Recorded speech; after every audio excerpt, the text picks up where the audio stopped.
قومی سلامتی کمیٹی کی ایران پر اسرائیلی حملوں کی مذمت، جوہری اثاثوں کو نشانہ بنانے پر تشویش کا اظہار، حملے IAEA اور اقوام متحدہ کے چارٹر کی خلاف ورزی قرار۔ اعلامیہ کے مطابق فوجی اقدامات نے ایران امریکہ مذاکرات کے عمل کو سبوتاژ کیا، خطے میں کشیدگی کو بڑھایا دیا۔ اسرائیلی جارحیت نے ایک بڑی جنگ کے خطرے کو بڑھا دیا، ایران کو حق دفاع حاصل ہے۔ ایرانی حکومت اور عوام سے معصوم جانوں کے ضیاع پر بھی ہمدردی کا اظہار۔ وزیر اعظم شہباز شریف کے زیر صدارت اجلاس میں chairman joint chiefs, field marshal, فضائیہ اور بحریہ کے سربراہان اور وفاقی وزراء کی شرکت، ملک کی داخلی اور سرحدی سیکیورٹی صورتحال پر بھی غور۔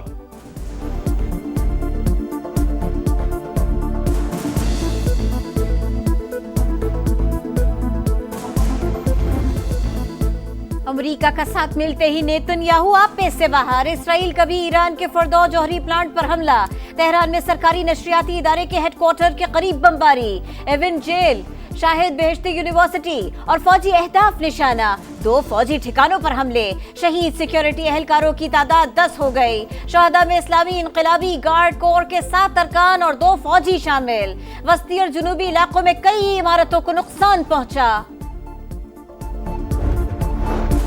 ایران کا جوابی وار، خرم آباد میں اسرائیلی ڈرون مار گرایا، صہیونی ریاست پر خیبر شکن، عماد، قدر اور فتح 1 میزائلوں سے حملے، یروشلم، تل ابیب اور دیگر شہروں میں دھماکے۔ مسٹر ٹرمپ، گیمبلر، آپ یہ جنگ شروع کر سکتے ہیں لیکن ختم ہم کریں گے، ترجمان ایرانی پاسداران انقلاب کی وارننگ، کہا امریکی مداخلت سے ایرانی مسلح افواج کے لیے اہداف کا دائرہ وسیع ہو گیا، بھرپور جوابی کارروائی کا عندیہ۔ ایران نواز ملیشیا امریکی فوجی اڈوں پر حملے کی تیاری کر رہی ہے، نیو یارک ٹائمز کا انکشاف، امریکہ کی قطر میں مقیم اپنے شہریوں کو نقل و حرکت سے گریز کی ہدایت۔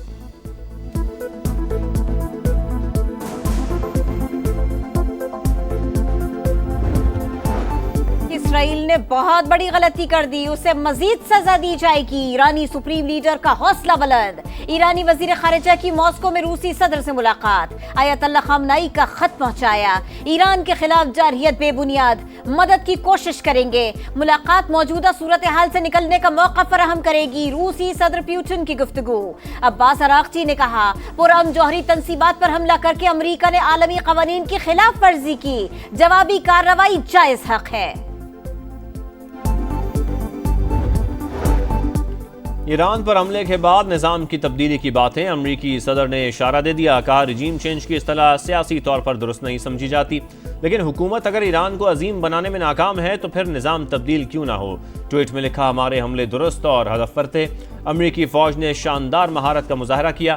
ترجمان وائٹ ہاؤس کا کہنا ہے کہ ایران بات چیت سے انکار کرے تو عوام حکومت طاقت سے چھین لیں، یقین ہے ایرانی جوہری تنصیبات مکمل طور پر تباہ ہو چکی، ایران کا ابنائے ہرمز کو بند کرنے کا فیصلہ بے وقوفی ہوگی۔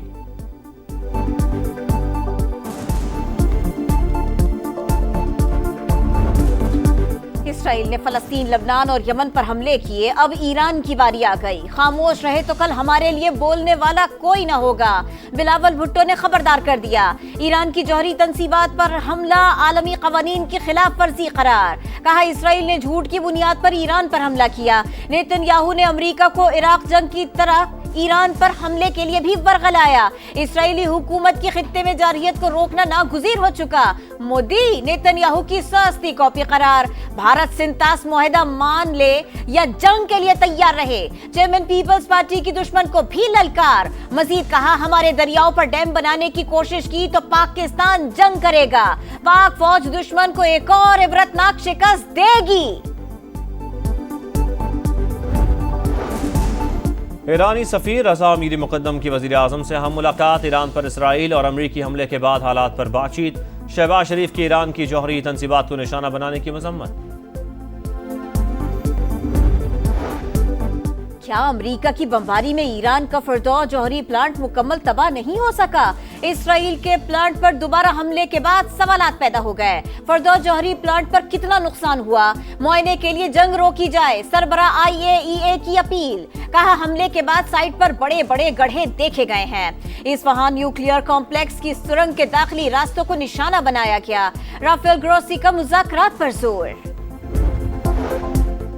سلامتی کونسل کا ہنگامی اجلاس، پاکستان کی ایرانی تنصیبات پر امریکی حملوں کی مذمت، برادر ملک کے ساتھ بھرپور یکجہتی کا اظہار، فوری اور غیر مشروع جنگ بندی کا مطالبہ، خطہ مزید تباہی کا متحمل نہیں ہو سکتا، جنگ روک کر جوہری پروگرام پر سنجیدہ اور مستقل مذاکرات کیے جائیں، UN سیکرٹری جنرل انٹونیو گوترس کی اپیل، ایران کی خود مختاری اور عالمی قوانین کی پاسداری کا مطالبہ، روس اور چین کی ایران پر امریکی حملوں کی مذمت۔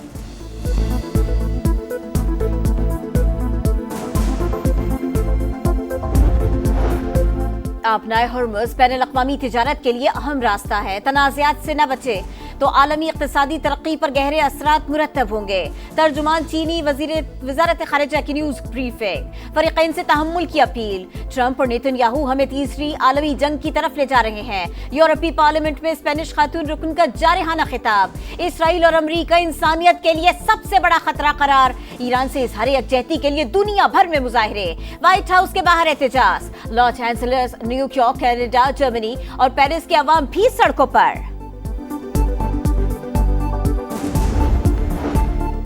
مشرق وسطیٰ میں بڑھتی کشیدگی، سرمایہ کار خوفزدہ، اسٹاک مارکیٹ میں شدید مندی، 1,17,000، 18، 19 اور 20,000 کی 4 حدیں گوا بیٹھی، 3,855 پوائنٹس کمی، 100 انڈیکس 1,16,167 پر بند۔ ایشیائی اسٹاک مارکیٹوں میں بھی گراوٹ، عالمی منڈی میں خام تیل کی قیمتوں میں اضافہ، دشمن کے ہاتھوں میں مت کھیلیں، تیل کی قیمتیں کم رکھیں، ٹرمپ کا انتباہ۔ تنخواہ دار طبقے کو ریلیف دینے کے لیے ٹیکس کا بوجھ کم کیا، 5 کروڑ سے زائد کا مکان یا پلاٹ خریدنے والوں سے آمدن کا پوچھا جائے گا، 10 کروڑ سے زائد کمرشل جائیداد، 70 لاکھ سے زائد کی گاڑی خریدنے والوں کو بھی جواب دینا پڑے گا۔ پینشن اقدامات کے تحت گریجویٹی پر کوئی ٹیکس نہیں لگایا گیا۔ بجٹ میں کیا تبدیلیاں ہوئیں، وزیر خزانہ نے بتا دیا۔ قومی اسمبلی میں بجٹ بحث سمیٹتے ہوئے کہا، سولر پینلز کی قیمتوں میں معمولی اضافہ ہوگا، الیکٹرک وہیکل پالیسی پر مشاورت جاری ہے، صنعتی پالیسی کا اعلان جلد کیا جائے گا۔ بلاول بھٹو کا وفاقی بجٹ کو سپورٹ کرنے کا اعلان، زرعی ایمرجنسی نافذ کرنے کا مطالبہ۔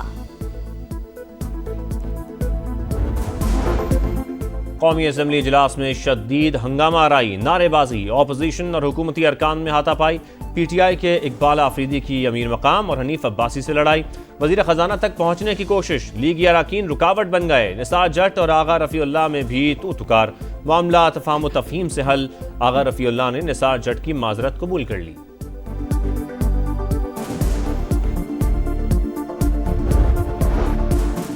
چینی 200 روپے کلو تک پہنچنے کے ذمہ دار بلاول بھٹو اور وزیر اعظم ہیں۔ بجٹ کے بعد معیشت برباد ہو جائے گی، یہ لوگ پاکستان کے ساتھ سنجیدہ نہیں ہیں۔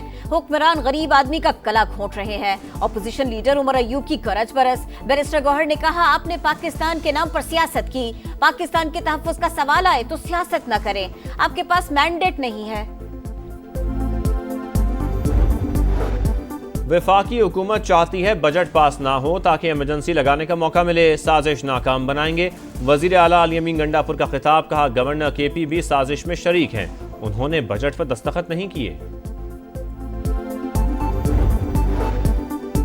اپوزیشن نے احتجاج نہیں بدتمیزی کی، وفاق سے ایشوز پر اپوزیشن لیڈر ہمارا ساتھ دیں، معمونہ بنائیں، ہمارے پاس اکثریت ہے، بجٹ خود پاس کرا سکتے ہیں۔ وزیر اعلیٰ سندھ کا اسمبلی میں خطاب، کہا کہ 75 ارب سے بڑھ کر 175 ارب روپے کا منصوبہ بن چکا، وفاق نے بجٹ میں صرف 3 ارب رکھے۔ پاکستانی فضائی حدود 23 جولائی تک بھارتی طیاروں کے لیے بند، مزید 1 ماہ کی توسیع، نوٹم جاری، بھارتی رجسٹرڈ یا لیز پر لیے گئے طیارے بھی فضائی حدود استعمال نہیں کر سکیں گے۔ غزہ میں اسرائیلی درندگی نہ تھم سکی، خان یونس، رفح، نصیرات اور مواسی میں بمباری، مزید 21 فلسطینی شہید، 24 گھنٹوں میں 40 شہادتیں، تعداد 56,000 کے قریب پہنچ گئی۔ حملوں کے باعث فلسطینیوں کو محفوظ مقامات کی تلاش۔ بہاولپور میں بارش، چولستان میں بادل برس پڑے، ملک بھر میں مانسون 25 جون سے رنگ جمائے گا، 1 جولائی تک بارشیں ہوں گی، محکمہ موسمیات کی پیش ہوئی، بالا علاقوں میں لینڈ سلائیڈنگ، دریاؤں ندی نالوں میں طغیانی کا خدشہ۔ فیفا کلب ورلڈ کپ میں مانچسٹر سٹی کی سپر ڈوپر پرفارمنس، یو اے ای کے کلب العین کو 6-0 سے آؤٹ کلاس کر دیا۔ مانچسٹر سٹی کی ٹیم پری کوارٹر فائنل میں پہنچ گئی۔ ریال میڈرڈ نے میکسیکن کلب کو 1 کے مقابلے میں 3 گول سے زیر کیا۔